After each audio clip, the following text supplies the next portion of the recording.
Quick grammar drills, the best practices for developing your English. And today we're going over idioms. Hey everyone, welcome back. I'm David Sugarman, your English coach, and today we're learning about idioms, colorful expressions that make your English sound more natural and alive. Idioms are special phrases whose meanings you can't understand just by looking at the words. They bring emotion, humor, and culture into your English. So, what are idioms? Idioms are expressions unique to a language or group of people. They help you sound more fluent, express emotion naturally, understand native speakers better. So it's worth trying. We have animal idioms. For example, let the cat out of the bag. This means to accidentally reveal a secret or share confidential information. Use this when someone reveals something they shouldn't. I wanted it to be a surprise, but John let the cat out of the bag. We also have emotion idioms. Bite the bullet. This means to accept something difficult or unpleasant and deal with it bravely. Use this when facing something you can't avoid. Be strong and do it anyway. I don't like going to the dentist, but I'll bite the bullet and go today. So you might ask me why idioms matter at all. Well, you want to sound more natural and confident, right? So that's one reason. And they also connect culturally with native speakers. So if you're with a native speaker, you're going to be able to speak better with him, and you can express yourself in a colorful and creative way. Native speakers use idioms all the time in movies, meetings, and daily conversations. So we're going to do a little bit of practice. What I'm going to do is I'm going to read to you the idiom, and then I'll read out the meanings and you guess to see which one it is. And after that, I'll give you the answers. So, number one, let the cat out of the bag. Does that mean A, go to sleep? B, reveal a secret? Or C, do something brave or unpleasant? Or D, start a conversation in a friendly way? Think about it. Number two, bite the bullet. Does it mean A, go to sleep? B, reveal a secret? C, do something brave or unpleasant? Or D, start a conversation in a friendly way? Number three, break the ice. Does it mean A, go to sleep? B, reveal a secret? C, do something brave or unpleasant? Or D, start a conversation in a friendly way? And last one, four, hit the sack. Does it mean A, go to sleep? B, reveal a secret? C, do something brave or unpleasant?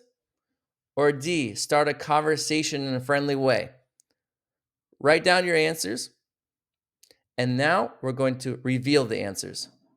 So the answers are number one, let the cat out of the bag. That was B, which means to reveal a secret. Number two, bite the bullet. That was C, which means to do something brave or unpleasant. And then we have three, break the ice, which was D, which means to start a conversation in a friendly way. And then four, hit the sack, which was A, which meant and means to go to sleep. So notice how idioms give short, powerful meaning. They replace longer explanations. Let's see if you can fix the common mistakes. He bit the bullet and told his secret. You want to say, he bit the bullet and went to the doctor. The next one, she let the cat from the bag. You want to say, she let the cat out of the bag. Idioms are fixed phrases. You can't change their structure. So remember that. You have to remember them. And the only way you get better is by doing more and more. And I have more practice at the end of this video, so stay with me. Remember, idioms make your English more expressive. They carry emotion and culture. Don't translate them. Learn them as one unit and the structure. And you have to practice them in context. Bite the bullet when studying and keep going. So let's do some practice. I want you to choose the correct idiom to complete each sentence with me. And what I'll do is I'm going to actually complete this with you, and then I'll try to explain to you the answer. So number one, she was able to finish the entire project in one day. It was really what? Out of the blue or a piece of cake? Well, the answer is it was a piece of cake, meaning that it was super easy, super simple, and it was a breeze. So, a piece of cake, for me, for example, something personal that's a piece of cake. Like, I think, like when I cook, it's usually a piece of cake because I can easily do it. I know this also. Like when I drive my car, it's a piece of cake to drive long distances, short distances. I know how to drive very well, so it's pretty much a piece of cake. Now, let me know, what is a piece of cake for you? Number two, I didn't expect him to apologize. It came after the argument. So we have under the weather or out of the blue. So in this case, I'm gonna go with it came out of the blue after the argument, meaning that again, it wasn't expected. It wasn't expected, and it just kind of popped out of nowhere, and we can say that was out of the blue. Sometimes, like when a friend contacts me after a long time, I might say, wow, that was really out of the blue. So I probably popped into that person's head and they're like, oh, I better call David because I missed the guy. So sometimes that's out of the blue, out of the ordinary. Number three, we're all working really hard on the project. So we're definitely, when it comes to meeting the deadline. So we are all working really hard on this project. So we're definitely in the same boat or burning the midnight oil when it comes to meeting the deadline. So for this one, I would say we're definitely in the same boat. And that basically means we're on the same page. We are in the, like, we have the same head. We have the same goal. We're very compatible with that. And I think it's really important if you do work with someone to be in the same boat, to have the same idea. Eventually, even if you argue about something, that's okay. Number four, it's no use worrying about the past. There's nothing we can do to change it. So let's not cry over spilt milk or break the ice. So I think you understand that it's going to be, let's not cry over spilt milk. So, what exactly does that mean?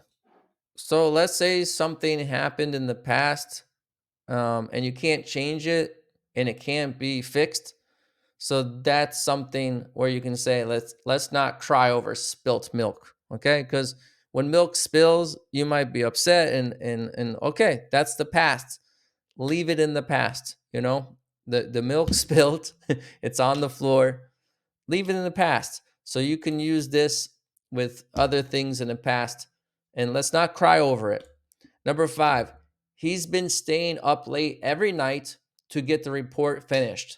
He's really been under the weather or burning the midnight oil. So I'm going to go with he's really been burning the midnight oil. It's coming from in the past, when before we had electricity and light bulbs, People used to sit there with oil and, be up at night only with that. So it's just saying that the person is really up really late, working really, really hard. And sometimes you have to do that in order to be successful, right? I want to say that you did great today after all that practice. And now go to davidenglish.info to practice idioms for everyday English and test how well you can use them naturally in real conversation.